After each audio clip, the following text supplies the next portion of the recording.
Lynx outside and through to their third grand final in 4 seasons. Reed swoops on the crown with massive basket. Reed, you are kidding me. And the fire burns brightest. Townsville are WNBL champions for the 4th time.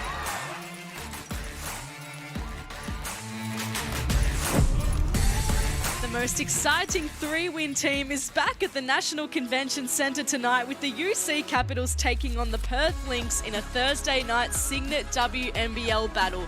The Lynx hold a 5-game win streak over the Capitals and will be aiming to keep that alive as the race for a top 2 spot heats up. The Caps, meanwhile, will be hoping to replicate their drought-breaking win against Bendigo exactly a year ago today and go back-to-back after an impressive victory over Southside last round. Keep it right here on 9 Now as we find out who will come out on top tonight. Julia Montesano and NBL1 Championship coach Mark Alabakov here to take you through the action tonight. Mark, your preview of this game mentions confidence. How big of a role will that play tonight? It'll be a massive one, especially in the case of the Caps. But the confidence has got to be real and tangible, and you've got to give yourself evidence by doing hard things and beating the star-studded Flyers on their home floor. Everything that the Caps will do tonight off the back of that win is going to be elevated because of the confidence that would have grown from that game. And then you've got the Perth Lynx. They'll come in tonight as the favourite in terms of ladder position, but their focus has shifted. They're trying to steal wins and buy time as they get Aari McDonald healthy, and they've found a real balance by elevating Alex Chipotoni to the starting 5. It's been a real positive impact for their lineup.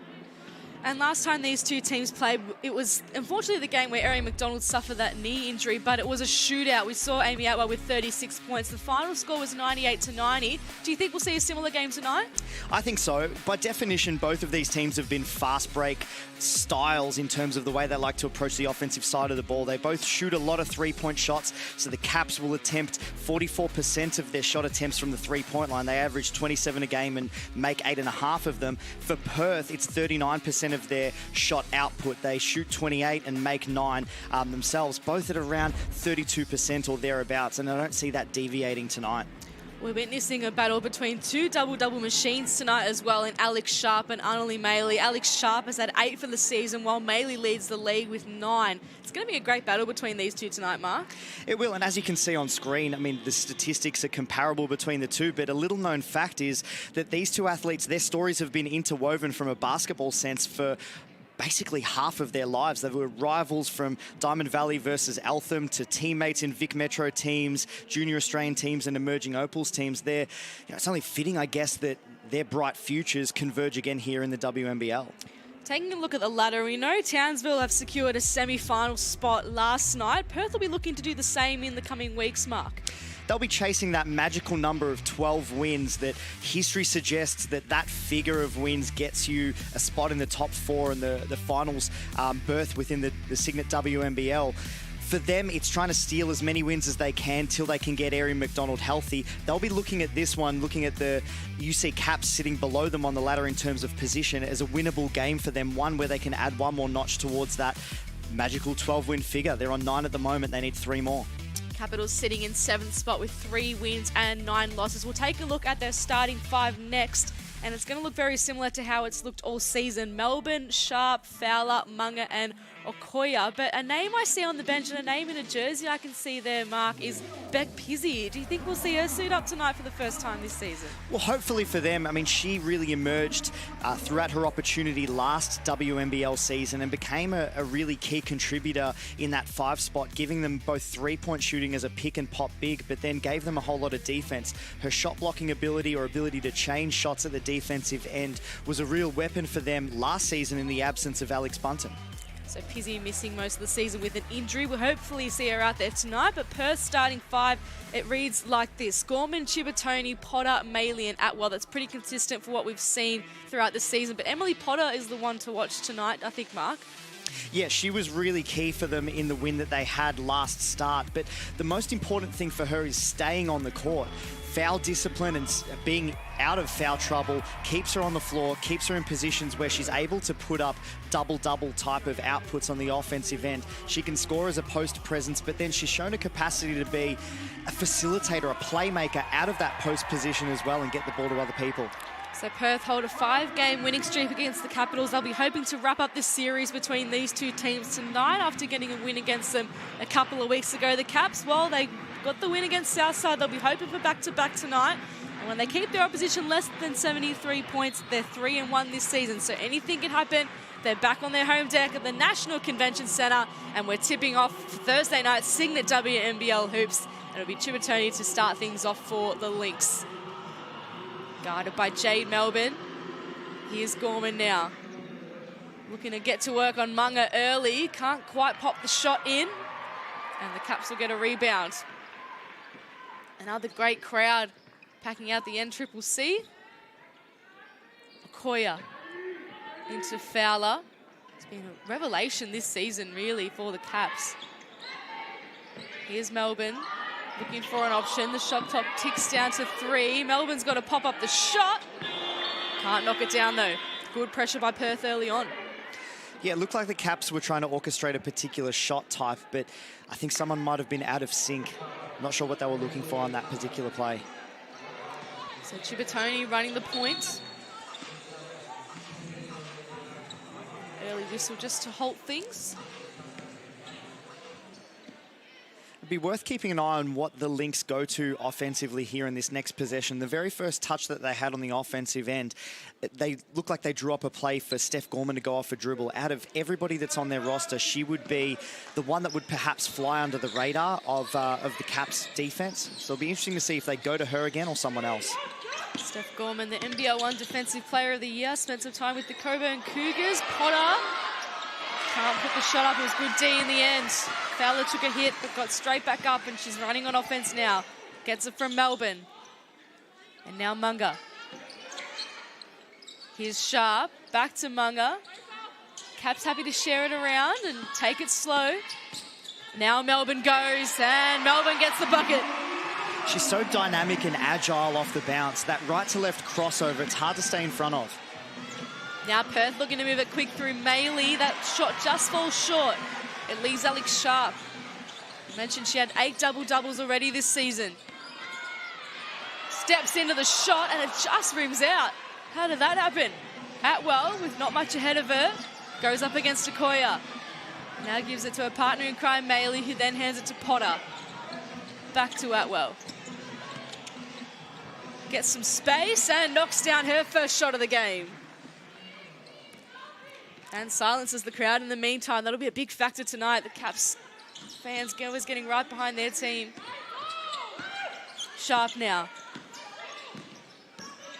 Backing down on Maley. Can't beat her there. Chibatoni off and running now. Into Atwell. Maley wants it and gets it. Gorman finds herself in the corner. That one falls out as well. Gets her own rebound. A bit sloppy there from the Caps. They managed to hustle and keep it in. Jump ball call, and you can see Melbourne getting a bit fired up there as well. And really good spacing on the offensive end here from the Perth Lynx. So they were able to make an extra pass to the corner. Gorman misses the 3, but then chases her own rebound and recovers it. Not sure she realised how much time and space she would have in the middle of the paint there to get her second shot up. Here's Gorman now guarding Melbourne. Melbourne puts the afterburners on, dishes it back out to Fowler, who makes it rain. And you alluded to it earlier. I think in watching the Caps play this season, she's been a real unsung hero, and I'd love to see her featured more within the Caps offense. I think she's a talent. Her second WNBL season. Spent a bit of time with Townsville in the 2018-2019 season. Of course, she was named Portland University Student Athlete of the Year. She was nominated for the 2023 NCAA Women of the Year Award. She was the program's all-time leading Division I scorer. And made the All-WCC first team 4 times. Already a really decorated resume before she's even hit the floor with Canberra. Now it's Chibatoni though. And she can't make the tough shot. Melbourne now, her team leading 5-2. Again, finds Fowler on that same pass. They can't get the same result. Sharp's there at the bottom of the ring though. And here's Fowler once again. That's beautiful from the Caps. So we talk about Fowler. Within this first handful of minutes maximum, she's almost taken a charge that's worried Potter out of the points. She's hit a wide open catch and shoot 3, and then cleaning up on the back of Alex Sharp's offensive rebounding to get herself a layup, having a big impact early. Back-to-back baskets for Alex Fowler. Gets her to 5 points of her team's 7. Alex Bunton's going to head onto the floor for the Caps. Wheeler Goodchild entering the game for Perth. You can see Steph Gorman taking a seat. Here's Chibatoni. Finds Goodchild straight off the pine. Can't get the bucket though. But being aggressive, and that's where the balance that Chibatoni being in the point guard position has been able to afford the Perth Lynx. It means that Goodchild can just focus on what she does best, and that's scoring the basketball. Melbourne swings it across to Fowler once again. You can see that happening a lot of times this game already. Although Maley picks it off, goes running on her own, gets her own rebound, not surprising to see, but ran straight into Fowler. Having a heck of a game so far. It looks like the Perth Lynx at the moment, the past couple of possessions, the ball is stuck with one person and they've dribbled out the entirety of the possession. It was Chibatoni the play before last. I think there was an advantage created with the kick-ahead pass had Maley thrown the ball ahead. There's probably no need for her to dribble into a crowd and to an area where she's going to be highly defended. Fowler, the hot hand at the moment. This time feeds Bunton. He's happy to hold things up and give it to Sharp. Sharp goes on the left from the foul line. That one falls short, but Sharp gets her own rebound and pops it in. Just outworking the Lynx at the moment, the Caps. And then one thing that's troublesome if you're the Lynx from a defensive standpoint, the last time these two teams played, the Caps had 52 points in the paint. It's already trending similarly.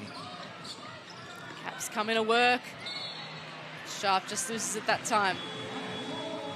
9 points to 2. Perth, one of the best, if not the best, I believe. Yep, the best first quarter team in the league. Scored just the 2 points so far tonight. And a lot of that is based on the threat of the three-point shot that they have. Great cut from Sharp and a great make to go with it. Super quick action by the Caps, and they're in double digits. Chibatoni into Potter, yet to score this game, and gets shoved out of the way. So we mentioned them being the best first quarter scoring team in the competition so far. The threat of the three-point shot that they have throughout the entirety of their lineup allows them to put points on the board in a hurry. But you're probably testing the mettle of coach Ryan Petrick at the moment. If the Caps are to get another basket or even two, it might be time to call a timeout and rally your troops, get things back on track. Let's see what Potter can do here. That one rattles in. That helps. Potter, fresh off the team of the round appearance, averaged 17 points and 7.5 rebounds per game last week, or last round, I should say. Melbourne loses that one. It still might work out for the Caps. It does. Melbourne gets it back, floats it in. Excellent work by Jade Melbourne. And Goodchild gets fouled. Anytime Jade Melbourne sees the centre or the power forward of the opposition team guarding her in the corner here, she's going to see that as a ticket to explode to the basket. She's got the ability to go from fast to stop and gather her balance and be able to finish over the top or blow past. Potter, catch and shoot, didn't work out. Atwell got the rebound, and of course she makes it. You can't give Atwell that much space, even though it's probably unintentional. Yeah, absolutely cannot. And you've got to run out at her with the hand high. Melbourne now going baseline. Addition to Bunton, who was fouled. 2 shots to come. One of the things that you notice watching the Caps play from the start of the season to now, just with the court vision and passing ability at an exceptional level that Jade Melbourne does, anytime that you're in the key or cutting through the key as a Caps team member, you've got to be prepared to catch the basketball. There seems to be more of an alertness towards this back end for the ball to find you if you get open. Alex Bunton, she returned to the side last week after a quad injury kept her out. Came out of retirement 2 years ago. She's a mum to Opal, of course. And great to see her back out there for the Caps. Making buckets. Saw Gemma Potter come onto the floor while Bunton was shooting those free throws. Now we see Goodchild running the point instead of Chibatoni. Clinch Hoycard also out there for the Lynx. Chibatoni manages to wrestle it back and give it to Atwell, who's going from that same spot again. This time with the hand in her face. You asked for it, Mark. She still delivered. Oh, my goodness. I mean, look, that's credit to the defense from Sharp and then credit to the offense. That's elite play on both sides of the ball right there. Incredible work by Amy Atwell. We know what she did last time these two teams played. A massive 36 points. They'll be having nightmares already, the Caps, if she's got two big threes like that early doors. So the Lynx back within 5. Trailed by as much as 9 early on in the quarter. Atwell. Here we go again. This time it doesn't drop. Potter cleans it up. And Melbourne can start things again for the Caps. Chloe Forster out there guarding her this time. Into Sharp. Kicks it to Okoye, dumps it back to Melbourne. He tried to feed Sharp. Sharp wrestled it back eventually. Potter. Can't stay in anyone's hands at the moment, just kept popping out. But excellent hand pressure defensively from the Lynx. You saw the same thing from Jade Melbourne on a prior possession for the Caps. So both of these teams tightening the screws on the defensive end with how much pressure they're trying to put on the basketball and the ball handler. Clark committing the foul there on Amy Atwell. And Maley will inbound from the sideline. Captain and vice captain Maley and Atwell have been combining brilliantly for the Lynx this season. Alex Sharp taking a break for the Caps. Forster now into Maley. Going on the left and knocking it in. That's a strong take by Maley, being able to ride the contact of Jade Melbourne and be able to finish with her inside hand. Here's Melbourne now feeding Okoye. That long three doesn't drop. Maley again on the boards. Ooh, it was a contentious pass to Atwell. She didn't quite reach the front court in time. It's a violation. Both of these teams settling into a little bit of a rhythm in terms of their pacing. Where you see teams that shoot a whole lot of three-point shots, anything that misses generally lands as a long rebound, and it lends itself to the opponent being able to get the ball and run a fast break, at a rate of knots. There it is. Melbourne going in and getting another bucket. Just finds a heap of space, and Atwell does the same at the other end. So both teams just late with their help defense from whoever is on that low split line position. But then credit to Atwell and Melbourne being able to explode to the basket with one dribble. Clark goes herself, but Forster was there to pick it off, and now Maley has Goodchild ahead of her. Goodchild glides in and gets the bucket. Perth back within 1 now. It's been a good fight back from them after the Caps broke out for an early lead. Melbourne now to Okoye, had some space. Spinning around Clinch Hoycard. Clark able to rescue it. Melbourne finds herself up high. Has 3 seconds to work with on the shot clock. Dives in. And it's a violation. Really good fight back there from the Lynx, like we mentioned. 1:29 left, and they find themselves down by a point. They do a really good job of trying to score off opponents' turnovers as well. So anytime the ball spills free or they get fingertips to it, they'll get out and go in numbers. They hunt fast break opportunities as a team. And that's why you get so many people get on the scoreboard, because it becomes layups or three-point shots that they're comfortable playing with at pace. Here's Potter into Forster. Atwell wants it. Guarded heavily by Munga. Just rises above. Can't get the shot to drop, and Kirisomi takes it for the Caps. Good to see her getting some early minutes. Both teams looking to their bench quite rapidly in this quarter already. I think it lends itself to the pace that they both want to play with in transition. I think you've got to be prepared to go deeper down your roster if you want to maintain this type of speed. Munga. And letting the shot clock tick right down. Luckily, Bunton was there for the boards. It allows Potter to get some space. She doesn't have much help. Gets Kirisomi in the corner, but Forster's able to knock it out of bounds.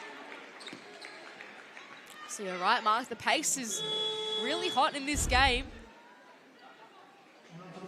See there, Potter trying to get it to Kirasomi and then forced it with some good defense there.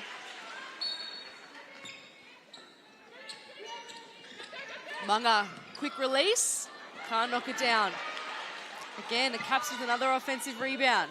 It's been a good little spurt from them. Let's see if it can result in a basket. Bunton up against Hannon. Veteran meets rookie. Bunton gets it back. Still can't knock the shot down, and eventually Perth pull down the boards. Atwell's got 17 seconds to work with to try and get the Lynx in the lead for the first time this game. Hasn't got much company, and good D there by Okoya. Perth will have another go at it.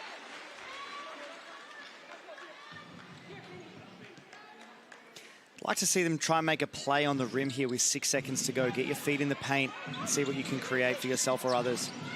Atwell elects to go from the three-point line instead, and she got fouled.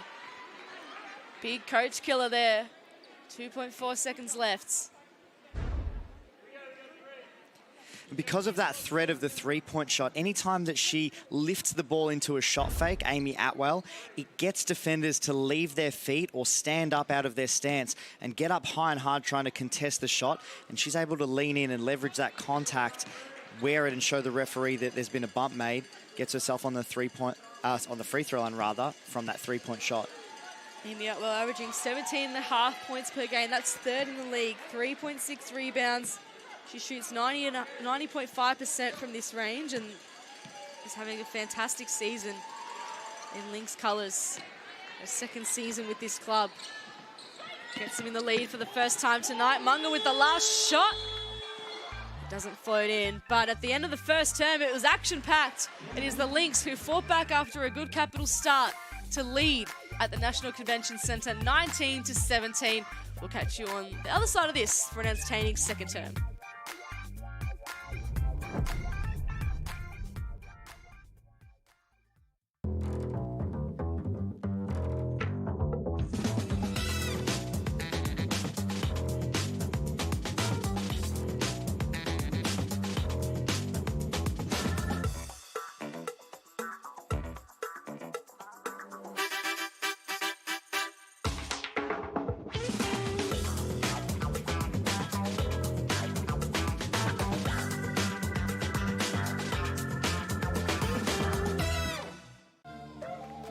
Use that momentum and power you've created to explode out on your first dribble. Okay, we've got 2 more. 1. Sometimes as women, we look for perfection as opposed to execution. The work ethic is important when the players are 40 years younger than us.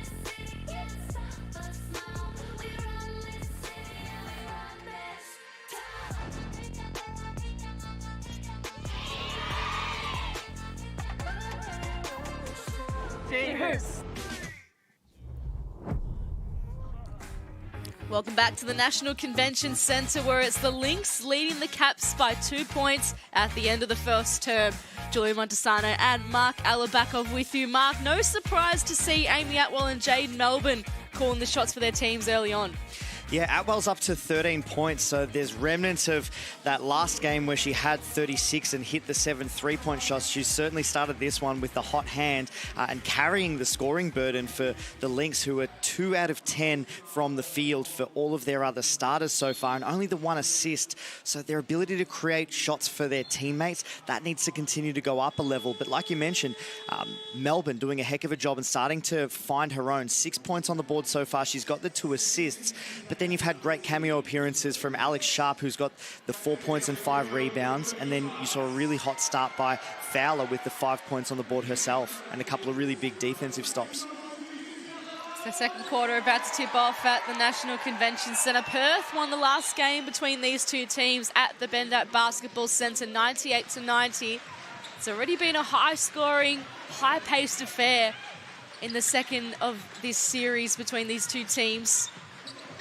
Perth second on the ladder, Capital sitting on 7th spot, I should say. Sharp, 8 double-doubles this season. Going inboard now. Getting it to Munga, and Melbourne will go back to the top.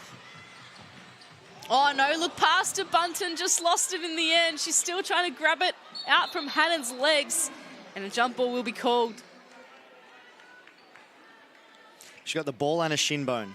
Yeah, it's not the right combination, but God, that would have been a great assist from Melbourne if it paid off. Now, if you're the Caps, you've got to continue hunting the paint like this. So even though you're down the 2 points currently, you've got the 5 offensive rebounds, so you've been able to support shots and get rebounds in proximity to layup distance, and you've got 10 points in the paint so far. I mentioned earlier, the last time that these two teams played, the Caps had the 52 points in the paint, so that's as high a percentage look as you're going to be able to create for yourself. So you've got to continue to go to the well and try to put up a score that's going to be challenging for the Lynx to be able to keep up with. Sharp gets the and one. Good start to the second term for the Caps. That's the other byproduct, right? Anytime that you get your feet in the paint, that's where the bulk of fouls will occur. So you're in a foulable position. You're going to take a shot that's going to be high percentage that you can make, as Sharpie does in that particular play, but then now gets herself on the free throw line as well. Playing against her old team tonight, Alex Sharp. And she's already making them pay. Gets her team back in the lead. 20 points to 19. Good child to clinch Hoy card. Into Chibatoni. And now Potter is trying to spin around Bunton. And Sharp rises up for the rebound. Into Melbourne. Will she try a no-look pass once again? I'm sure it's coming. Yeah, I think so. Gets it to Sharp instead. Bunton looks ahead and then has to go back. Again, they're letting the shot clock tick down. The Caps Fowler pops up the 3. Sharp once again there for the rebound. And that's going to hurt. Sharp doing a heck of a job on the offensive glass. She continues to compete and doesn't accept the first point of contact from the Perth defender to try to box her out. She just shifts that arm across and then goes and pursues it. 5 points in a minute and a half for Alex Sharp. Potter can't respond. Let's see where Sharp is in this offensive set. Instead, Munga finds herself free this time. Can't join the party. And it rattles out of bounds. Great start from Alex Sharp. Already up to 7 points and 7 rebounds in this game. But makes hustle plays and just is in the right spots when she needs to be, or goes to try to win possession back for you. So that's where, I mean, we compared her to Annalie Maley at the beginning of the game. She's similar in that sense of going to the glass, but just does it in a different manner. Speaking of Maley, she gets it to drop at the other end. I should correct myself with Sharp stats as well. 9 points, 8 rebounds. Just a little update on our end, and expect that to keep climbing. She's already in double-double territory. We're barely through the second term. Here she is again. Kicks it to Bunton this time and then gets it back from her. Munga, another offensive rebound for Canberra. Their 6th of the game. Melbourne getting to work on Gorman. Gets her in the air, and then Maley can get off and running for Perth.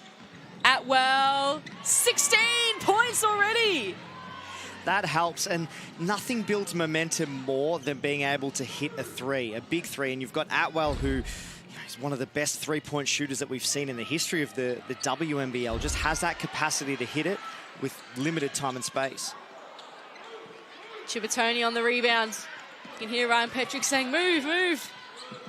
And it works out because Potter finds some space and gets her team a nice buffer as well. And I think that's an important distinction, right? This is why it's so important for athletes that go to the basket. You've got to keep your feet, or you can't wear contact and fly out of bounds, because it's an immediate 5-on-4, or in that instance, 5-on-3, back the other way. Sharp now for Canberra. Loses it, but manages to hustle and get it back. And Fowler just can't keep it in her hands. You know, and I make that point, especially when you're knowing who your opponent is. So Perth Lynx, they're bread and butter. They make their living off being able to get the ball and go, at a rate of knots down the floor in transition and get themselves wide open shots at the rim or draw help, and then be able to kick to shooters. And they do a really good job of spacing the floor in transition. Tage Morell on for her first minutes of the night. Wants it from Chibatoni. Instead, it's Gorman.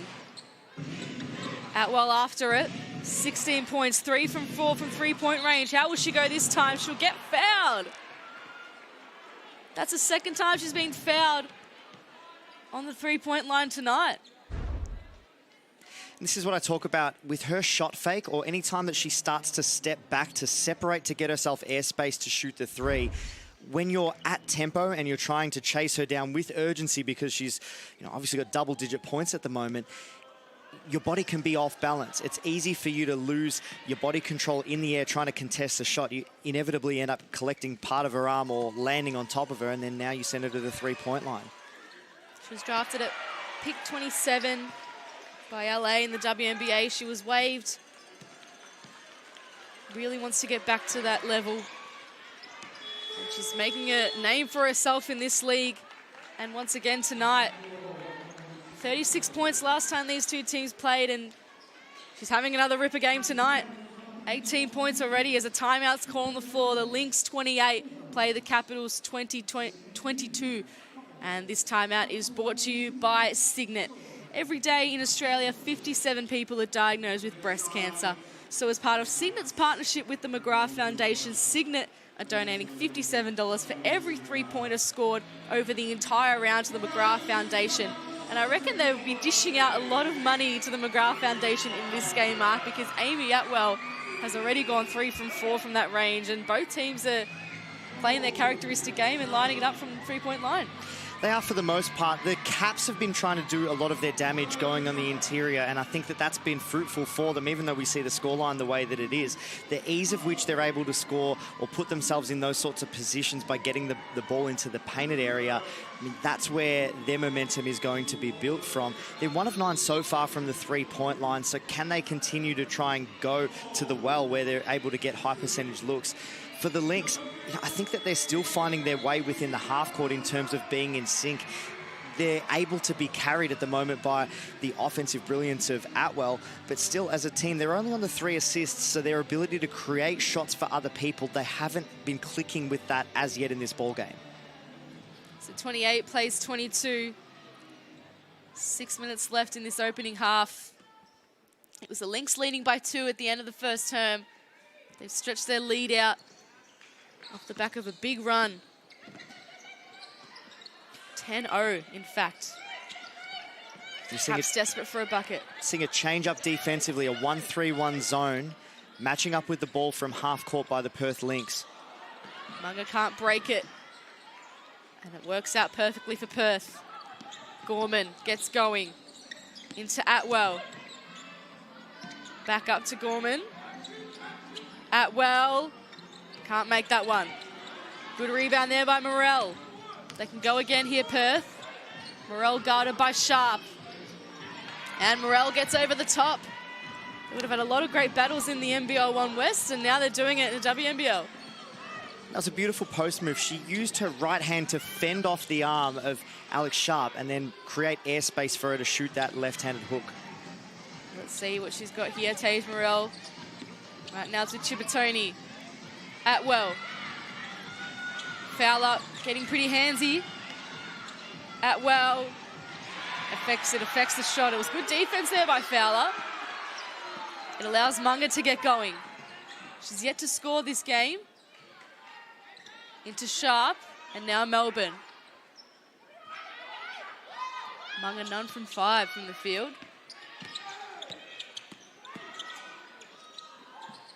Gets it off to Sharp, who's had no such issues and lands the 3.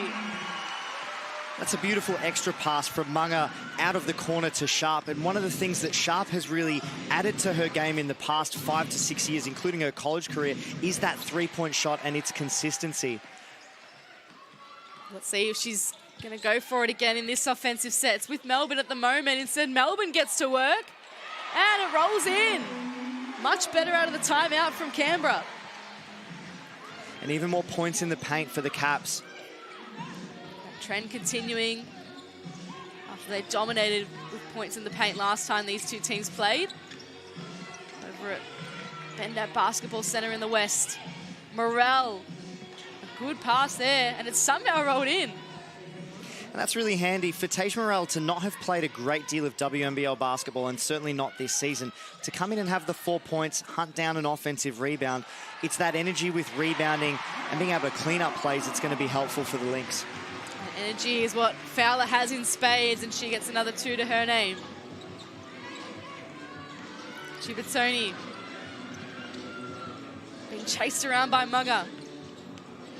Maley now getting to work on Fowler, and Mugger's able to pull down the board, get it to Melbourne, who puts on the afterburners and then finds Okoye in some space, sets her feet and lands it.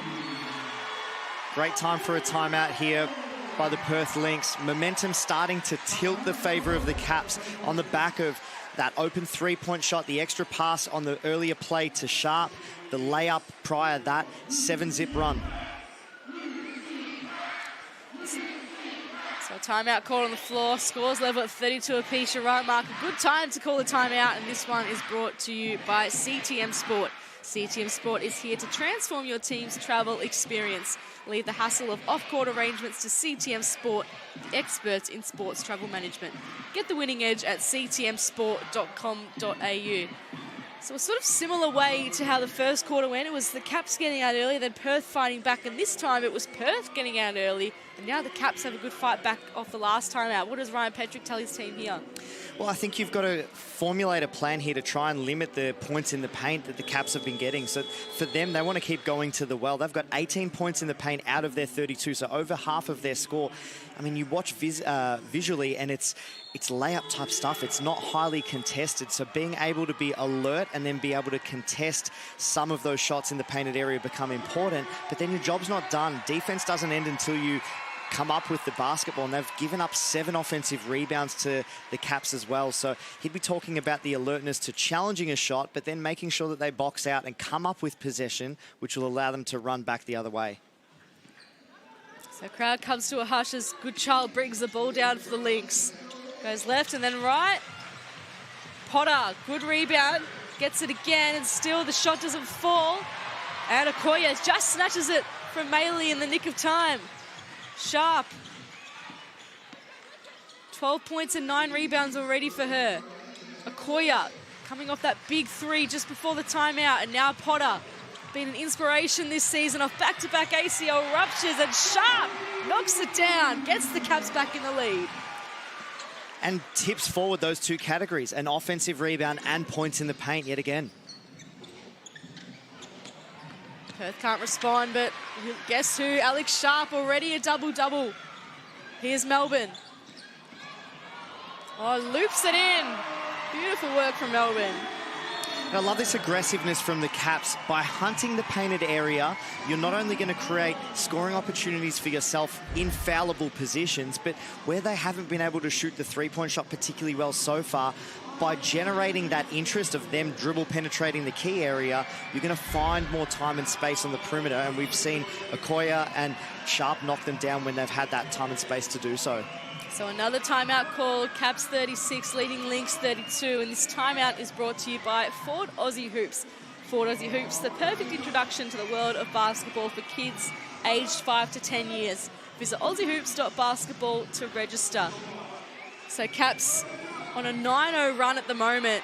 We spoke about what Ryan Petrick might be talking about to his Perth Lynx team, but what do you think Kristen Veal might be saying here, Mark? Well, I mean, you've got to stay unrelenting with the ability to pierce that key area and get your feet in the paint, because good things happen. So you'd be praising the effort and the reaction time of being able to go and compete and get extra possessions 2 feet from the hoop. Anything that you rebound with your shoulders facing the basket, you can go and try and finish. But anything you rebound with your shoulders facing away, that's a great time to kick the ball out to a shooter. I'd be talking about, or if you're Kristen Veal rather, you'd be talking about where the Lynx haven't done a particularly great job of creating shots for other people. If they contain and they're able to keep in front of the Perth Lynx player that's looking to make a play, contest the shot, it gives them the opportunity to box out and run off the back of that shot selection. Maley gets back to Goodchild. Lynx trying to break a 9-0 run. Melbourne getting her hands in. Potter getting the shot in. A great job by her being able to clean up on the back of Goodchild's missed layup. But, I mean, this is more of the same of what I'm alluding to. So Goodchild going to the basket, it's 4, 5, and 6 dribbles with no one else touching the basketball. Fowler. Sharp, the one-handed rebound. All class from the Caps co-captain. Now Fowler can have another go at it. This time gets it a bit too high. Goodchild puts the afterburners on. Maley with it. Into Gorman. Back to Goodchild. Goes one way, then the other. Bumps Fowler out of the way. And it was good D there by Alex Fowler. That shot won't count. Push there from Maley.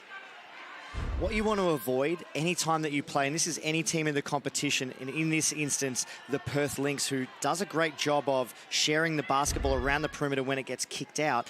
You don't want to pass as a result of your inability to get to the basket because you've exhausted all opportunities. The moment an advantage can be created, the ball's got to go and it's got to move, because it's never your shot as an athlete, it's our shot as a team.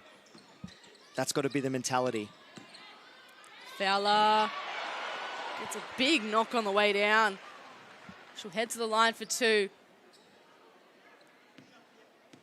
Because that mentality that it's our shot, not my shot, that's been a real catalyst for me from a mentality standpoint, the Caps' resurgence here late in the quarter. They're sharing the basketball. The advantages that they're creating for their teammates are giving them time and space to catch and shoot it. Or there you see Fowler being able to drive with defense in rotation. Two players in double digits for the Caps. Melbourne with 10 points, Sharp with 14.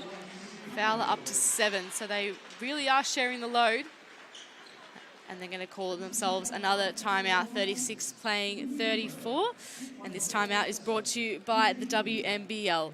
The official WNBL app is finally here. We don't want you to miss a minute of the action, therefore, for live scores, highlights, all your player and team info and more. Download the free WNBL app today.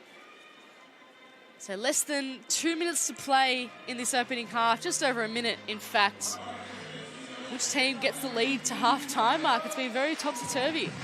Well, my gut feel is you're going to see a small lead, probably in and around this 2 to 4 point differential in the favour of the Caps heading into that halftime break. And it'll be a chance for the Caps to validate the confidence that they've been able to play with. And you see them growing within it as they penetrate that key area and be able to get themselves layup opportunities relentlessly.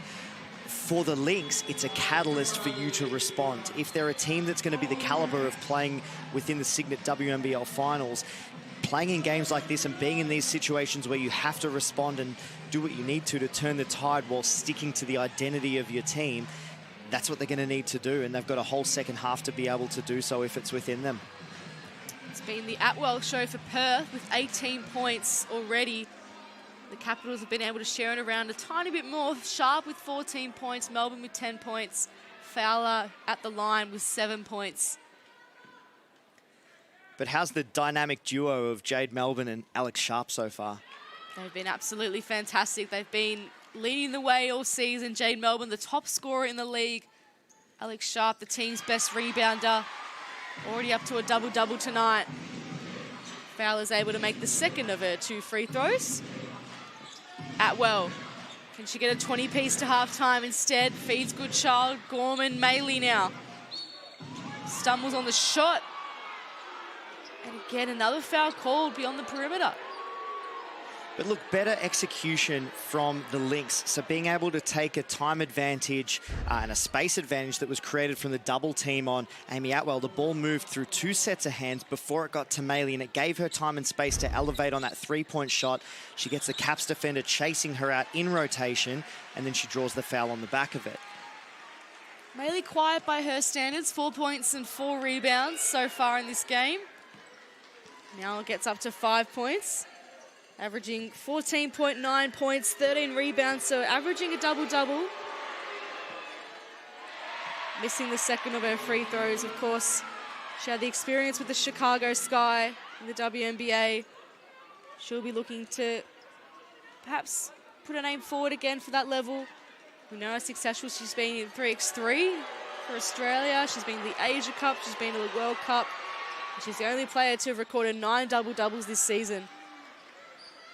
Although Sharp's just equaled her now in this game. A long-range pass into Sharp. And now Okoye to Melbourne. Chance for a 2-for-1 if they get a quick shot here. Fowler thinks about it. And Sharp collects the offensive board, a big one in the context of this opening half. Caps can go in with some momentum here. Okoya has 3 seconds to work with on the shot clock, and that just rattles out. Potter with the tough hands gets it to Goodchild, and now Perth can perhaps go in with a lead. Will be big on the road. Another game coming up on Sunday against Sydney. Every win's crucial for them, but a big block by Fowler. They still have it through Maley, and she can't knock down the shot. So 37 plays 36 at the end of the opening half. The Caps holding that ever so slim lead. After a really balanced first half from each team, it started at a frenetic pace. A few timeouts slowed it down. But at the end of it all, it's the Capitals 37 leading the way over Perth 36 at halftime. For me, it's the points in the paint that have been the big separator between the two teams. So you've got the Caps. They've got the 37 points on the board so far. 22 of those have been from within the painted area. So the dribble penetration and getting their feet in the key and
difference it makes there, and the assists as well.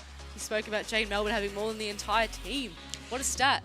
yeah, and that's important. You know, the basketball needs to move. Basketball is the purest team sport that there is in the world, and where you have 5 people operating as one unit, it can be a really dangerous proposition. The sum of the parts is greater than, you know, each individual member. So, you know, credit to the Caps keeping the basketball moving, and they're able to create good shots for themselves. The Lynx have shown an ability to do that in previous games this season. They've got a half of the game so far where that hasn't clicked for them, but a chance for them to respond. If they're a finals caliber team, they've got to be able to do that against the Caps in this second half. Top scorers for each team, Atwell and Sharp. Will they continue to deliver in the second half? You're going to wait and see after this break. But at halftime, it is Perth 36, trailing the Caps 37. Don't go anywhere. We'll be back after this short break.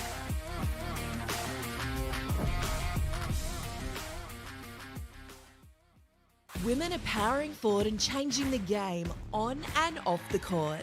Together, Basketball Australia and the Australian Sports Commission are powering women in basketball. We are amplifying the voices, skills and spirit of women in the game. From the backboards to the boardrooms, we're breaking barriers, shattering stereotypes and empowering the next generation of female athletes and leaders. Get involved, and together we can create a future where every girl's hoop dreams are within reach. There are things we can't see, like the air that we breathe. There's a power in me, you'll see. He's done it! For our homegrown superstars, this is the one that matters most.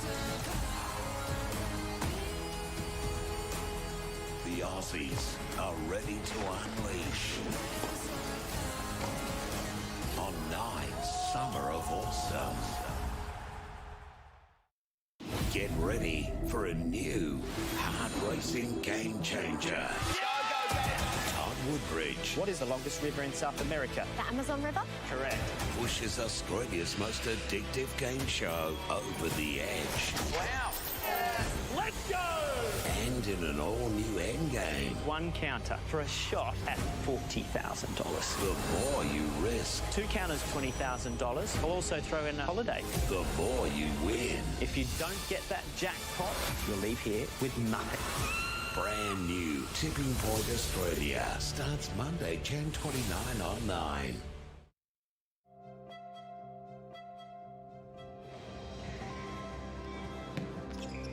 Ford dealers have backed sport in communities for nearly 100 years. And now, from the Boomers and Opals to Aussie Hoops, your local Ford dealer is proud to support basketball.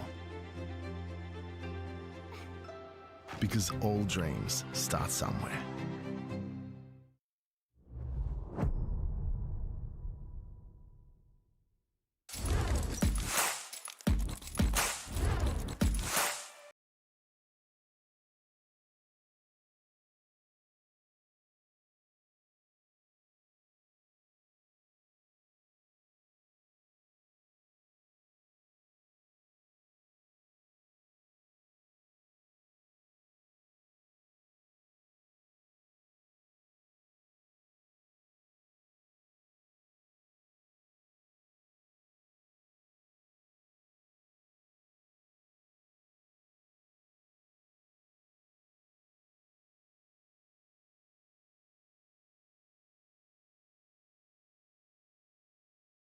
Sammy Whitcomb, you can't keep her down all night.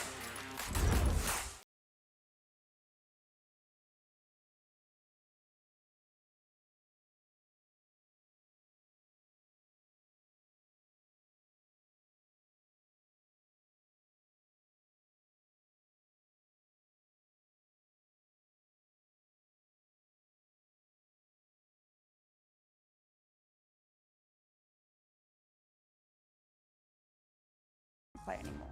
And I just remember Mum coming home from work and I had the piece of paper in my hand. I was like, no way, like this is happening again. Especially after the season I had just had. And so then I just started crying even more. Manga Kahia probing, assessing her options. 6 seconds, goes herself. Manga Kahia.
And this is Harper. And I'm Steph Reed, and this is Frankie. And we're here with Ford Aussie Hoops, and we're gonna go have some fun. Here we go. Grab a ball. I want this one. That's the money ball. I wanted that one. Alright, go. Whoa, you're so young. Whoa. Here you go. Whoa. Shoot it. Nice. What's your favorite thing about basketball? I think one of my favorite things about basketball is getting to play on a team with the group and like working towards one common goal with that group. I think that's really rewarding. Yeah. What is your favorite routine? Favorite routine before a game? I nap like a nana. She can. That is so impressive. Go bang, bang. Oh, Easy. yeah. That's Easy so money. easy. You guys are great. Did you learn that at Aussie Hoops? Yeah. Amazing. Oh, swish. Thank you guys so much for shooting with us, hanging out, drawing. Good job. You guys are fantastic. Job. Love it. Aussie Hoops got some good ones. Look at that. Oh, Get that out of here.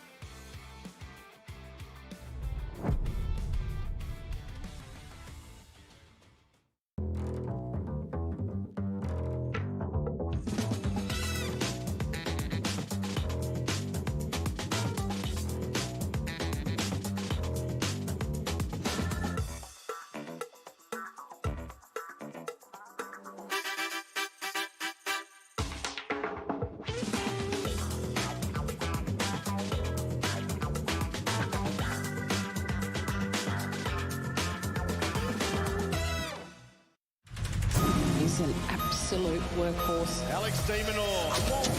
Australia's tough hope. Oh, what a shot. He tries to get to every ball.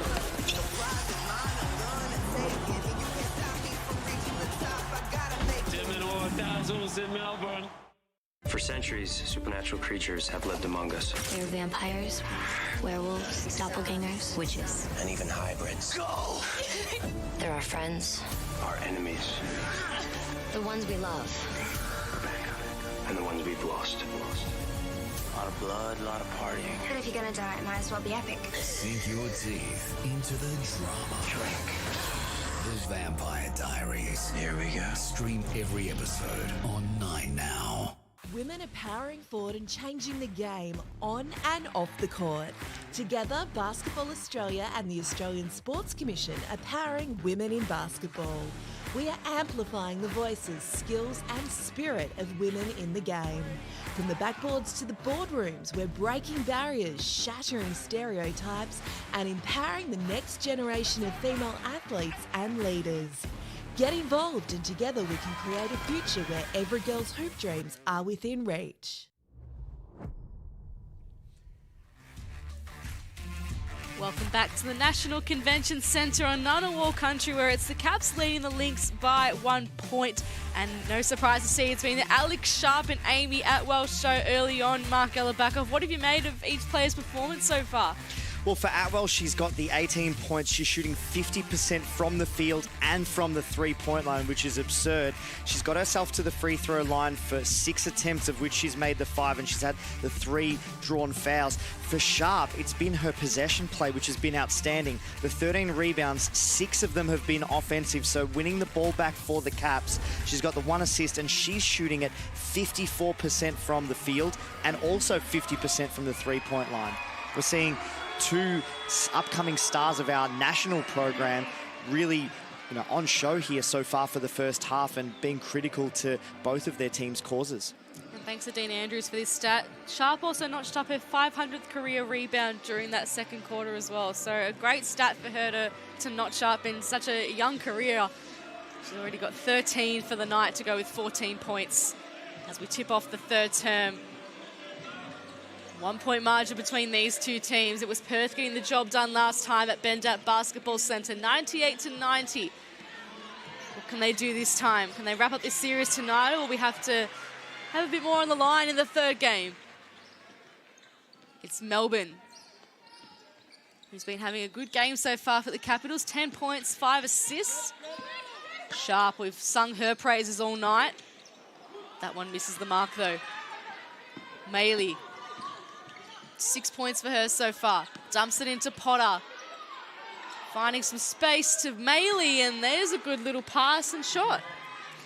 We talked about Potter and being a facilitator out of the post, so she can go to work and try to score her own, but she does a really good job of passing the ball to cutting players, or if you try and orchestrate another option for somebody else. Gives the pass there to Maley, and they score a critical basket. Melbourne finds some space. Can't knock down the shot from the charity stripe. Amy Atwell finds Gorman. Here's Potter. Into Chibatoni. Let to fire this game, but gets herself a 3 in the second half. I've got to say it, the bank is open. But great job by the Lynx. The ball touched 5 separate sets of hands in that last possession, and they generated a great team shot out of it. 5 points to start off this third period for Perth. Okoye can't make the long 3 count. Maley now using her pace. Guarded by Fowler. Puts the spin cycle on her and then gets the foul call. So gets herself on the free throw line here. If she can knock 2 of these down, this is going to be a great momentum builder for the Lynx at the start of this quarter. And it's going to test the confidence and how tangible that is for the UC Caps to be able to respond from a really profitable first half that they had. Can they get themselves back into the mix here early doors in the third? 8 points and 4 rebounds for Annalie Maley so far tonight. Make that 9 points. Of course, engaged to Marina Whittle, who's playing basketball over in Spain at the moment. Of course, an Adelaide Lightning stalwart, but we're missing out this season in Australia, but good to see her doing good things overseas. 37 plays 43. Melbourne scoops it to Fowler, now Sharp into Munga. Rises above the defense and can't rise above for the rebound. Gorman uses Maley. And then Fowler read the pass well. Got it to Melbourne. Here's Melbourne going again now. Dumping it back into Fowler, and she'll get rewarded at the charity stripe if she makes at least one of these two shots. Jade Melbourne's never in a hurry coming off this pick and roll. She draws the interest of two defenders, and the moment that she sees that that advantage is created, that pocket pass that she just pushes off the end of her dribble gets Fowler a straight line driving. One of the things that I've noticed, and it must be a scout from the Caps perspective, is noticing that Emily Potter has gotten in some foul trouble in previous games, so Fowler is going at her, trying to leverage or draw contact anytime that Potter is in the vicinity, and Fowler's going to the rim. Also allowing Maley to get free at the same time. She seems to have had a bit of a spring in her step this third term. Gets it here from Chibatoni. Thought about the three-point shot. They share it around again here, the Lynx. Maley's open in the corner. Chibatoni goes on her own. And the shot just missed the mark.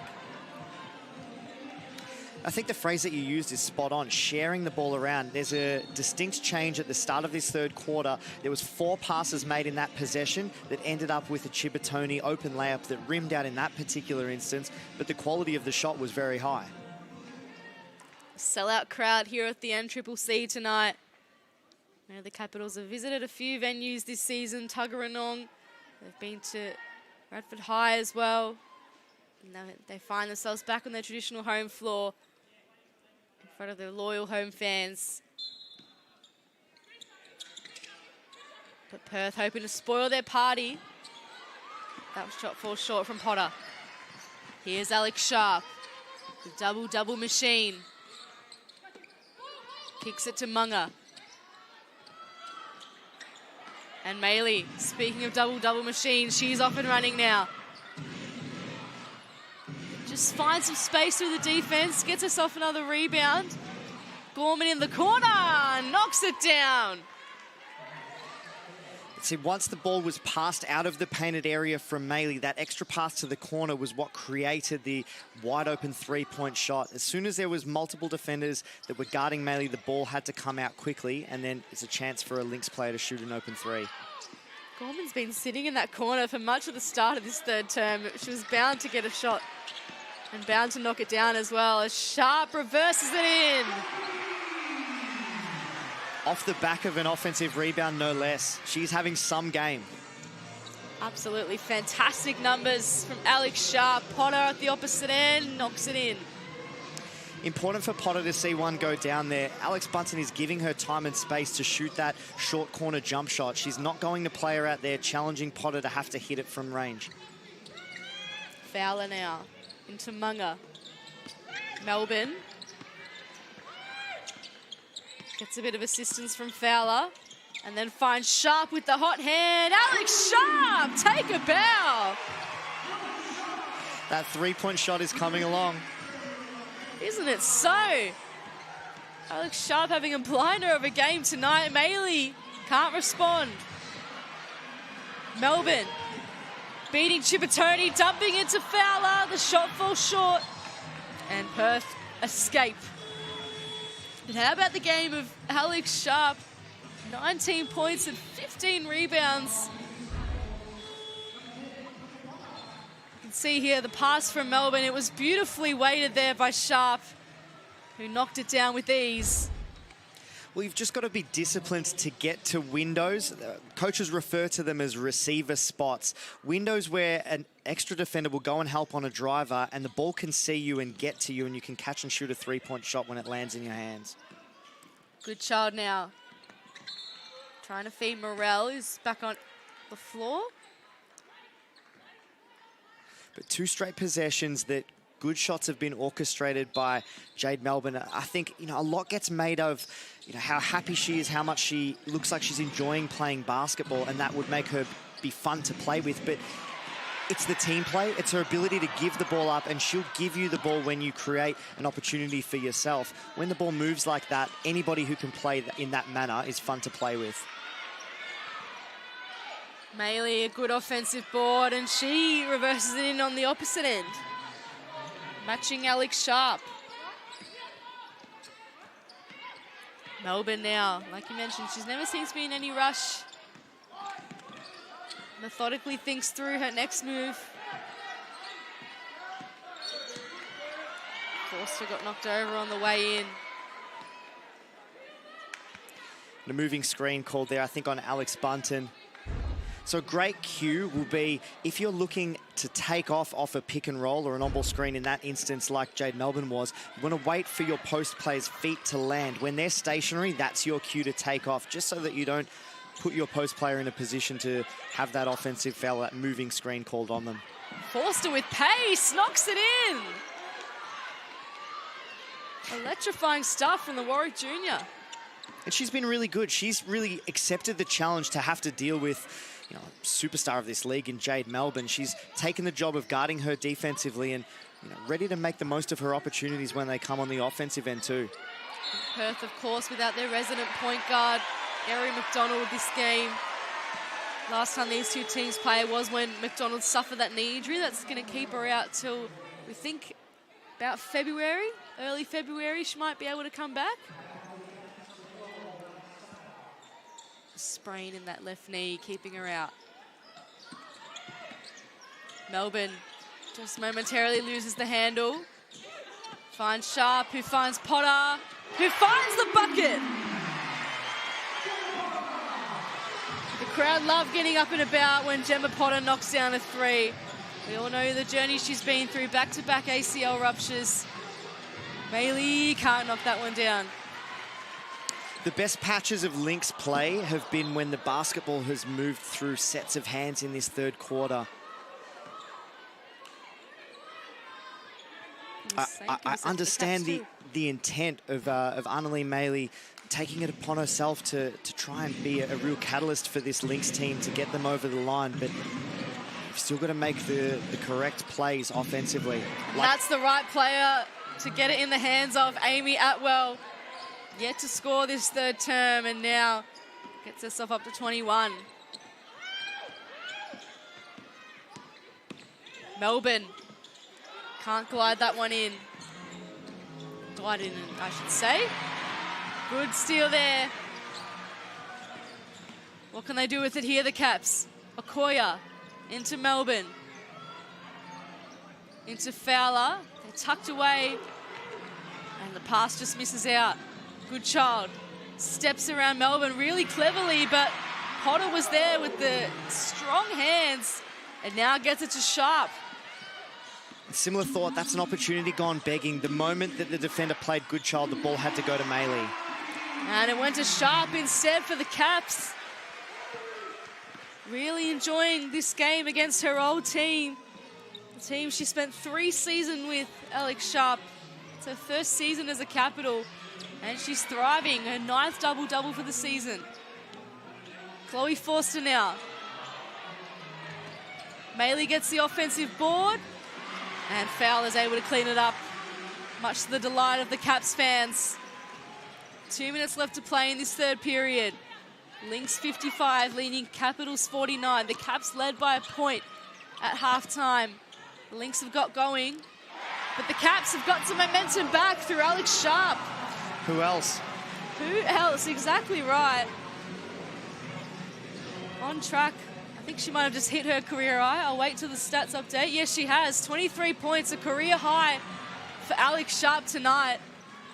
To go with 15 rebounds. Putting on the performance of her life. Trying to guide her team to what would be an upset win. Second playing 7th. Melbourne joins the party. And here come the celebrations on the Caps bench. 55 plays 51. Let's take a look at this from Jade. Steps back, knocks it down. That is sweet from the leading scorer in the league. Celebrates accordingly. 54 plays 55. And this time out is brought to you by Ford. The local Ford dealers proudly supporting community basketball in Australia. We thank Ford for their support, but we thank the Caps and the Lynx for putting on a great performance for us tonight. It's been a game of momentum swings, as it usually is in the WNBL, but the Caps have got themselves right back into this one after Perth got out to a bit of an early lead at the start of this third term, Mark. Yeah, and I think, the discernible thing for me is the ball is moving through sets of hands for the Caps, and that's where they're able to create, routine open shots and create shots for teammates. The Lynx in the back end of this quarter have started to delve back into the mentality that you saw at the end of the second quarter, where the only time the ball moved was when whoever from the Lynx was trying to make a play to help the team couldn't create anything for themselves, and there wasn't really any advantage created for anybody else, and only then, when they were well defended, did the ball come out. They had best profit earlier in the quarter, where you saw 4 and 5 people touch the ball, or 4 and 5 passes per possession, and they were able to utilize the offensive weapons that they have with time and space to do some damage. So right now they're their own worst enemy on the offensive end, and then you're seeing some great team play by the Caps, able to get back into the contest here. A 1-point margin, just under 90 seconds to play in this third term. Caps have outscored the Lynx by 2, but Chimatoni levels things and gets our team back out to a bit of a stretch of a lead rather than a narrow margin. Potter into Munga. Potter back in the corner. That one just falls short. Good boards there by Fowler. Here's Melbourne. She's already knocked down 1-3 this term. What could she do here? Bunton again, not ready for that pass. Good child. Into Chimatoni. Thinks about the 3 and then gives it off to Clinch Hoycard, who likes this spot. This time, doesn't get it done. That's much better shot selection. The ball made 3 passes, or 4. Speaking of shot selection, though, Melbourne puts down another one. I was just about to say 4 passes before you had the open Clinch Hoycard 3, but any missed 3 is a chance to get it and run, and Jade Melbourne does that as good as anybody. Atwell feeling the pressure now from Potter. The Lynx's leading scorer with 21 points. The clock ticks down to 4 seconds. Atwell fouled again on the 3-point line. The 3rd time tonight. Unbelievable. And she does a great job of drawing fouls, but like I've said on the previous 2 3-point shots that she's been fouled on, it shows you the gravity that she has as a game-changing 3-point shooter, the desperation or the urgency at which the Caps players hustle out and try to really get a hand up to contest it. Atwell, the 21 points so far tonight, 4 from 9 from 3-point range, 3 rebounds to go with that all as well. Had 36 last time these two teams met. It was a career high. She made 7 threes in that game over in the West. Makes the second of her 3 free throws. 1 more to come from the Willerton Junior. Spent 5 years at the University of Hawaii. Didn't play her freshman season. She did her ACL, then came back. Developed a bond out there with Mackenzie Clinch Hoycard, affectionately known as Clinchwell. They've made it all the way up to the Lynx, and they want to get their team over the line tonight. Melbourne happy to dribble it out. And the 3-quarter time buzzer. It's Perth 59 leading Capitals 56. It's been really close throughout. It was Perth outscoring the Capitals just 22 points to 19 in that 3rd term. They won the first game in this 3-game series between these two teams. They'll be looking to get the job done tonight and wrap it up, but that woman on screen there, Alex Sharp, has been standing in their way. A career-high 23 points for her tonight to go with 15 rebounds. What happens in this 4th term, Mark? Who can get it done? Who can rise above? Well, I mean, the confidence that we talked about from the outset, that's really going to be the kicker. The confidence of the Caps now coming off a tangible, really big win against the Flyers. Can that propel them to a win here against the Perth Lynx on their home floor? For the Lynx, do they have confidence in their ability to make plays for one another? That's going to be a real telling point in this 4th quarter. So while I keep talking about they've You know, the wounds have really been self-inflicted in stalling the progress of their own offense. They didn't have an assist, if my count is correct, in the last 6 minutes of that third quarter alone, but they still go into this three-quarter time break with the lead. So it's a problem that you can fix, and you can fix relatively quickly, but you know, they've got one more quarter left to play. They've got to be able to do this to secure themselves a win that they vitally need to try to give themselves a finals berth. And Sharp and Atwell still leading the way, 23 points apiece. Sharp with the double-double. Maylee got herself up to 12 points. We know she had a bit of more of a step up in that third term. Jade Melbourne knocked down a big three late on in that period. 15 points, 6 rebounds, and leading the way in assists with 7. As Mark mentioned, the whole Perth team has 7 assists. So Melbourne keeping on level terms, keeping her team in it, and trying to guide them to a win. A 4th win of the season. It will be back-to-back. They got the win over Southside last week, one of the big finals contenders over at the State Basketball Centre in Victoria on the road. What can they do on their home floor tonight? And that's the value that Jade Melbourne brings late in this game here. With the game in the balance, I mean, 3 points is nothing in the Cygnett WNBL. Any team can make that up with the amount of talent that we've got in this competition. But Jade Melbourne is a game manager. She's a decision maker. She's a big game player. She has the confidence to try to score herself, and she'll get the ball to other people and orchestrate the things that the Caps want. The challenge for the Lynx is that person for them is Erin McDonald, and she's not out there. If the basketball doesn't move and it's not a shared job, you know, do they have that game management ability out on the floor? Sharp, 25 points. She wasted no time. Absolutely, in the blink of an eye. Gets her team back within a point. Let's see what Perth can do here. In front of a sellout crowd at the NCCC. They love their hoops. Chibatoni into Potter, spinning around Okoye beautifully. And any time that there's an obstacle in front of you, that's a great opportunity to spin and leverage that body contact. It keeps the basketball away from the defender. A few passes ends up in the hands of Okoye. She loves that range. And the pass is Erin from the Lynx. Capitals get the stop. They can make a big start to this 4th period. So take a look at this sweet shot from Monica Okoye, the Japanese national, the 2020 Olympian, the 2023 Asia Cup silver medalist, showing her experience down under. The first Japanese national to play here in the WNBL. Sharp. Can't make the corner shot, but another offensive rebound. Melbourne helps out Munga. And then gets to work on Goodchild. Again, in no rush, Jade Melbourne goes baseline. It just fell through the hands of Okoye. What a shame that is. Goodchild stepping around Fowler. And the foul was called. Great movement there by Goodchild. And a couple of really good decisions back-to-back. So Jade Melbourne driving against the bigger Potter, and then with the ball spilling loose, pounced on by Goodchild, accelerates to the rim, and then tries the Euro step to get back to the middle of the floor once Fowler cut her path off to the rim. Gets herself onto the free throw line. Mila Goodchild, the 2 nose breaks this year, sees her playing in a face mask once again tonight.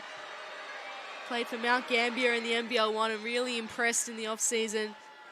We know about her college career, went to Duke University. She made the All-ACC academic team 3 times.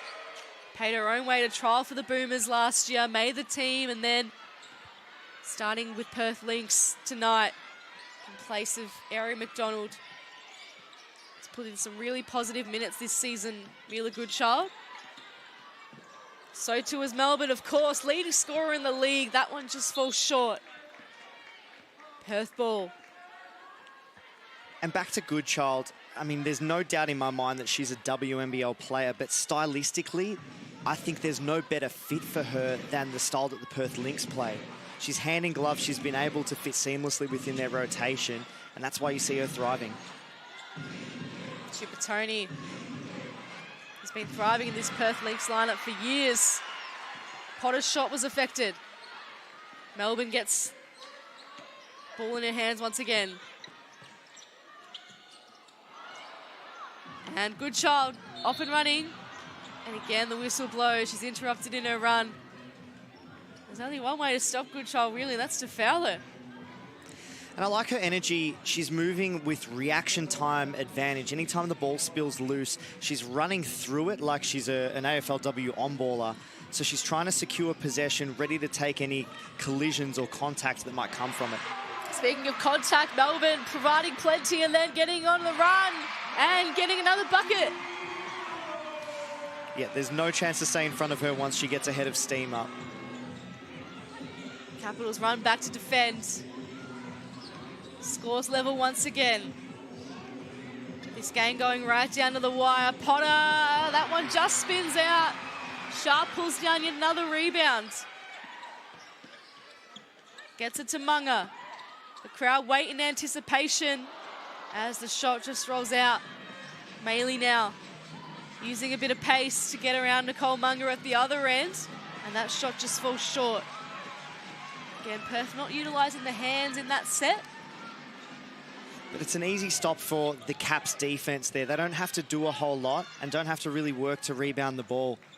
And they get another crack at creating their own momentum here on this possession. Fowler. Maley pulls down another rebound. This time, what does she do with ball in hand? Waits for some cavalry to get back and then elects to go with Potter. He's just pushed out of the way.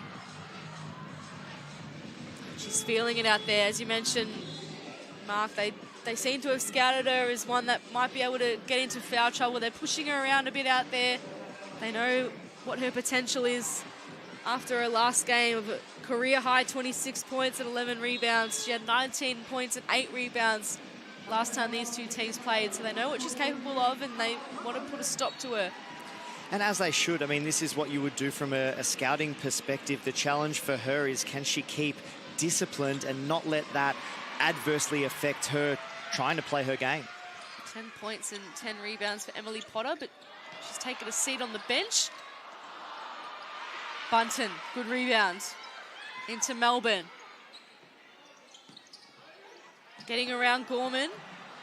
And Maley suddenly finding herself a lot more in the boards. Into double-digit rebounds now. Chibatoti. Morel provides the screen. Gets the roll and gets the shot. Good work by Morel off the pine. Chibatoni to Morel, a great seal. Chibatoni throws the pass not to Morel, but away from her defender so that Morel can only release that contact to catch the ball and finish at the hoop. Bunton this time was interfered with. Now, the thing that you got to like if you're Coach Kristen Veal is, even though the scoreboard, is 2 points the difference so far, the hustle efforts for extra possessions on the offensive glass, there's been a clear intention from the Caps to be able to do that at a high level. They're at 3 or 4 for the quarter so far. It's those sorts of plays that you hear the crowd light up, and then momentum-building plays, extra possessions that forces the Perth defense to have to defend for another shot clock, that ultimately is going to put them in a winning position. There was this time last year, this exact date last year, where Kristen Veal got her first win as Canberra coach. It was against Bendigo on this floor. She'll be hoping for the same fortune tonight. As Chibatoni and Atwell look to spoil the party. The Lynx up by 2. Atwell having another dominant game, and she gets another bucket to go. Under the defense and all. And playing through contact. I like the fact that the referees are allowing both teams to play and both teams to be physical on the defensive end. There's a lot riding on this game from a pride standpoint for both of these teams. We're talking about confidence throughout the game. Potter locks it in. It's a good settler there for the Caps. The Lynx were threatening to run away ever so slightly after back-to-back buckets, and Amy Atwell continuing to get involved. Here she is now with ball in hand. Morel provides the screen. Atwell spinning, shooting, and scoring once again. Sharp on the bench, Atwell on the floor, and it's making all the difference. A timeout call between these two teams. It's been back and forth this fourth term. It's been Amy Atwell who's been dazzling and impressing for the Lynx. getting them to a 4-point lead. She's been absolutely crucial in this game, Mark. She has, and Talling being able to make plays where she mishandled the basketball, gather her feet, and she's tremendous with her footwork on the perimeter, and that generally always translates when you're close to the basket. As a junior athlete, Atwell, I believe, was a power forward, so being able to play, spinning and being back to the hoop at that proximity, that's not foreign to her. She's got that in her game, and she's been able to develop a perimeter package later in her adult career, where we're seeing the three-point shooting and that perimeter play being what we see a whole lot more of. I think the telling thing for these two teams is who's going to have the poise to respond and be disciplined when the opponent makes a momentum-building play. See what it means for the teams. You just saw their run home on your screen there. The Caps will have a heavy road game schedule. They're at Bendigo, at Sydney, at Bendigo and Adelaide, and then Perth, of course, playing Sydney in that pink game on Sunday. What a special game that'll be. Of course, Pink Hoops doubleheader, partnering with the McGrath Foundation. Please donate if you can. Please get down to Kudos Bank Arena if you can, or catch the game on 9 Now, of course. And then after that, Perth have Bendigo out in the west, and then a road trip, Melbourne and Southside before the FIBA break. There's a lot riding on this contest. We've got 4.5 minutes left of it. 69 plays, 65 out of the timeout. Melbourne has been controlling things all game for the Caps. Alex Sharp back out on the floor. Gets it to Okoye, Fowler, Potter, bucket! That is fantastic from the Caps out of the timeout. Outstanding ball movement, and you saw the 1-3-1 zone output by the Perth Lynx there. The extra pass to the corner three-point shooter. Corners are vulnerable against that particular defense. Champagne basketball there from the Caps. Let's see what Chimatoni can do. And knocks it in. That's exactly what you expect from a player of Chimatoni's caliber. The Rookie of the Year in 2016 now has played over 100 WNBL games. Guarding Melbourne now. Okoye left open and gets the three to knock down as well. Monica Okoye showing us what she's got.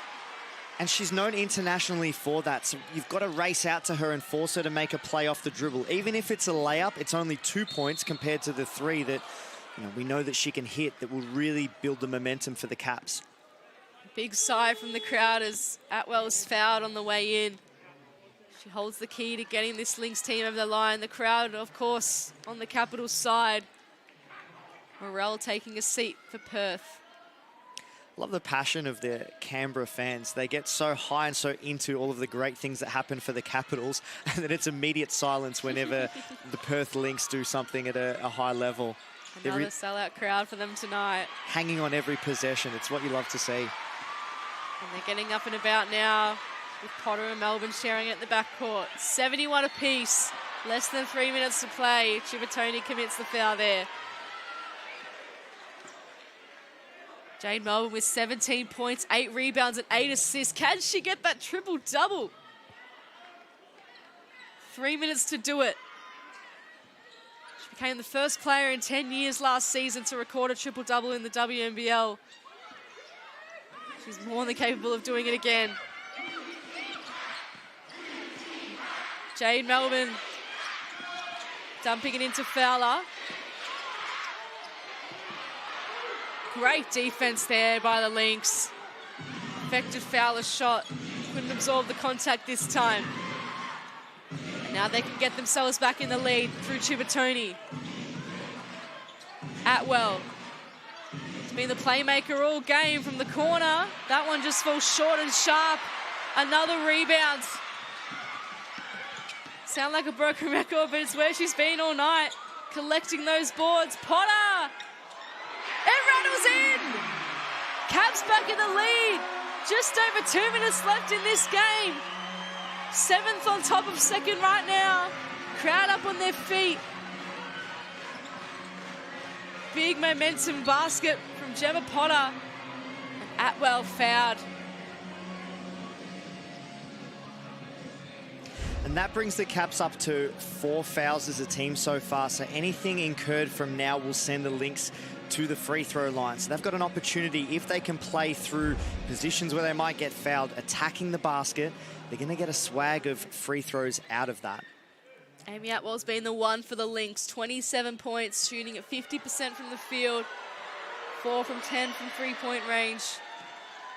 3 rebounds as well. She's taken this team on her back. And she knocks down another free throw there as well.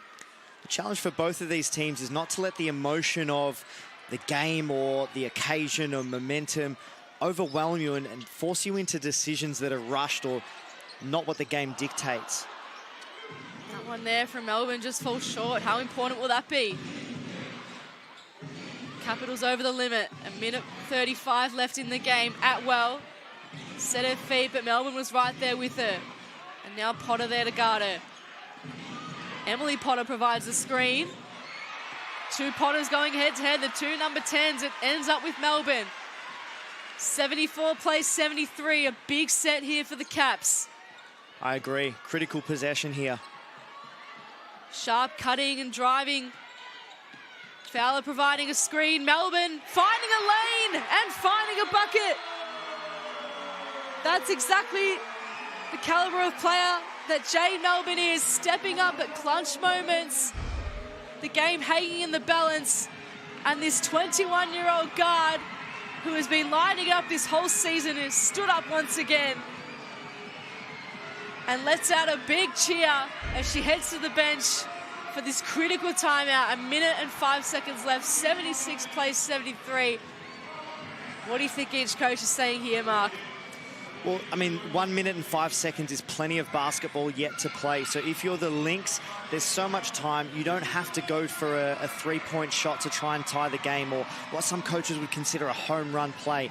You can get an opportunity to perhaps use that as a decoy, but a quick 2-point shot is fine. You get another possession within the play, and then you're trying to lock down.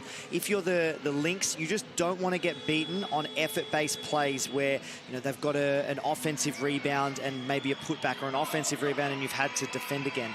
For the Caps, you're trying to turn those dials to an 11 if you can. You want to try and run and jump at everything and keep control of possession and limit the amount of possessions left within this contest so that off the back of this stop, you're in the box seat to win the ball game. 2 coaches with 2 different stories. Kristen Veal, their second season, 5 wins and 28 losses as the Canberra Capitals coach. Ryan Petrick's guided them to finals in the past 2 seasons, his 4th season with the Lynx. The 2021/2022 coach of the year, 39 wins and 31 losses. Let's see what they've got in their trick bag out of this timeout. Chibatoni, that is as sweet as you like. Perfect result if you're a Lynx fan. Lynx fans on the edge of their seat, Caps fans on the edge of their seat. We're on the edge of our seat. 1 minute to go, less than a minute now. 1 point in it. Dare we say the O word, Mark? It's all coming to a head here at the NCCC. Melbourne, the deep 3. Melbourne converts it! Unbelievable poise from the 21-year-old. Perth can't respond. Okoye looking for Melbourne once again. 79 plays 75. They have to foul her. They did. Jade Melbourne, you are unbelievable.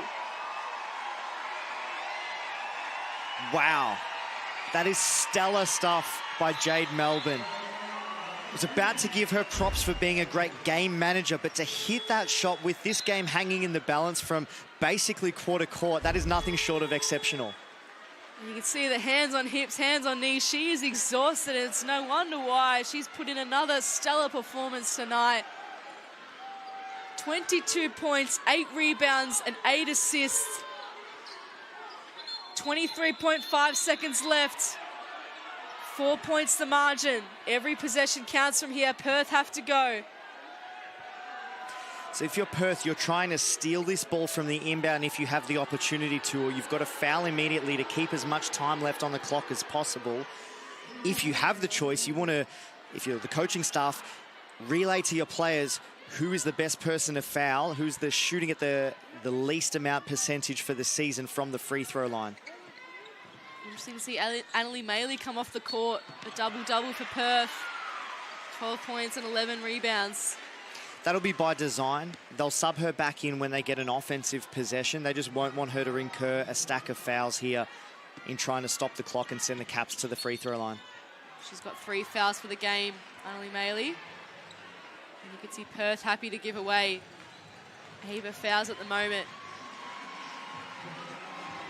This one we'll see Melbourne walk to the other end of the floor. And Melbourne hasn't attempted a free throw for this game so far.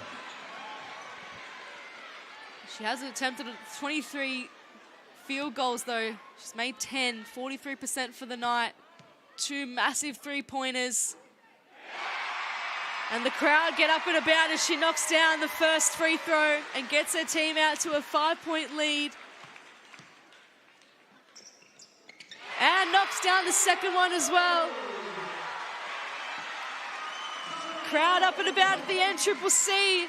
It's a big lead for the Caps. Is it an unassailable lead? 21.1 seconds to go. Both teams in the bonus. Crucial timeout here for Ryan Petrick and the Lynx. You sense Anneli Maley will tip back into this game now. But is it too late, Mark? Can they still do it? Look, it'd probably take something historic with this 21 seconds left. You're at a 2-possession game. You're going to need to foul to stop the clock. Any points incurred for the Lynx by the Caps from that free throw line is going to put it out to another possession that you don't have time for within the game. So it's going to be really, really tough. You throw Maley out there because of the rebounding and potential rebound and put back in the air, but you need a 3-point shot. And I mean, heck, if there's a chance that you can get yourself a foul drawn at the same time, and Atwell has shown the ability to do that, that would be pretty handy. It's a 4-point play, but very, very tough to orchestrate. It's been an unbelievable performance from the UC Capitals once again. Of course, we know they bet Southside last round, one of the big finals contenders, by 10 points, the State Basketball Centre. They've got 21 seconds to defend this Perth set. The Lynx have to go, though. Melbourne knocks it out of bounds. So you want Steph Gorman to throw a pass fake here, try and move Jade Melbourne out of the direction of where she wants to throw the basketball. Maley has to go. Atwell, it's in the right hands. That shot falls short. Maley gets the offensive rebound. Can't put the shot up. Ball still in transit. But it's a Caps ball at the baseline, and that might be it. 10 seconds left. Anneli Maley can only watch on in disdain as the ball just flew out of her hands at the end there. Great defense from the Caps. Coach Kristen Veal has called timeout here, not taking any risks with this margin and the 3-point shooting ability of the Lynx. So giving them adequate respect. She's going to advance the basketball here and try and orchestrate something to get the ball into safe hands, to someone who can hit those free throws, but most importantly, get the ball as far away from the Perth basket as she possibly can. Ryan Petrick not even talking to his team, which is interesting at the timeout. Just sent them straight back out there. Well, looks to have subbed the entirety of the bench out on the floor as well. Yep. He's had enough. He'd be understandably disappointed. It's a game gone begging when the race for the top 2 is so heated. We know Townsville have secured a semi-final spot. Southside lost to the Capitals last week, and now the Lynx. So the Capitals really dictating the top 4 right now, which is unbelievable to say for a 7th place team. Well, it's huge for them. I mean, they got 2 early wins in the season against 2 teams that were impaired with key players missing, but to beat a full-strength Southside, and then now, even though Erin McDonald is missing, the Lynx are going to be hungry to knock them off on their home floor. They're 2 huge wins. These are the real tangible ones that real confidence can be built from. Well, the Capitals continue their rise. They break a 5-game losing streak against the Lynx and go 2 from 2. Leveling the series with Perth. You have to go back to the 22nd of January in 2020 to remember the last time they beat the Perth Lynx at the NCCC. But they've defied history here tonight. And at full time, it's the UC Capitals 81 getting the job done over the Perth Lynx 75. And it was largely thanks to the work of co-captain Alex Sharp. She's our player of the game with 25 points and 19 rebounds. She shot 57% from the field, 66% from three-point range. A career-high night for her against her old team, Mark Elabakov. There's no better feeling. Yeah, for Alex Sharp, I mean, look, to lead her team to this victory, and she was really the catalyst that got them going and put them in a position where Jade Melbourne could take over late. The hustle efforts, the rebounds here, gets the 8 offensive boards. That was, a huge part of the ability for the Caps to stay within the contest, and she put herself in layup-type territory when she got these rebounds. Just by reacting quickest and being tough to box out, she was able to make a really big impact on this game, but then hitting the three-point shot, she had the 3 assists as well, made plays herself, made them for other people, made them with skill, and made them with work ethic. A really complete performance by Alex Sharp. The Capitals get their 4th win of the season tonight and have a couple of winnable games coming up. They've got a road trip, albeit, but it's against Bendigo, Sydney, Bendigo once again in Adelaide, and then they've got Townsville in round 13. So a couple of winnable games. They take a lot of positives out of this game, Mark. They do, and it makes any of the remaining games literally winnable with the way that they're playing basketball right now and the hustle efforts that they have for extra possessions. The basketball is moving. They've got a game manager in Jade Melbourne, who is a clutch performer when they need her to make plays as a scorer, but she'll get the ball to teammates. All you've got to do is stay spaced or get open going to the rim, and you'll find the basketball right in your hands, delivered on a platter. And for Perth, I mean, where to for them? Next, they've got Sydney on Sunday, then they're back at home against Bendigo, and then Melbourne and Southside to round out their games before the FIBA break. Yeah, well, the Sydney fixture becomes really important for them, and they'll have an opportunity to go back and assess where things went wrong. For me, it's the shot selection through 2 critical parts late in the second quarter and late in the third quarter that allowed the Caps to get some momentum. So the wounds were self-inflicted, and that puts you in an empowered position. It means that you've got the ability to impact and change that. Atwell had another terrific game for them, but if they can get more people involved by sharing the basketball, they'll put up scorelines able to beat just about anybody. But 75 is a low scoreline for what we've seen from the Perth Lynx. And it's amazing. The stats look so similar, don't they? 41 to 36 from the field, 39 to 32 from three-point range, free throws 89 to 83. It shows it was close throughout. The Caps just got the better of them in the end with that energy and enthusiasm we've seen from them all season. We know Alex Sharp led the way with that double-double, but how fantastic was Jade Melbourne? Got the game-winning bucket really in the end. 24 points she ended up with to go with 8 rebounds and 8 assists. Annalie Maley fought hard with a double-double. So too did Emily Potter, and great to see Chema Potter up there with the 11 points as well.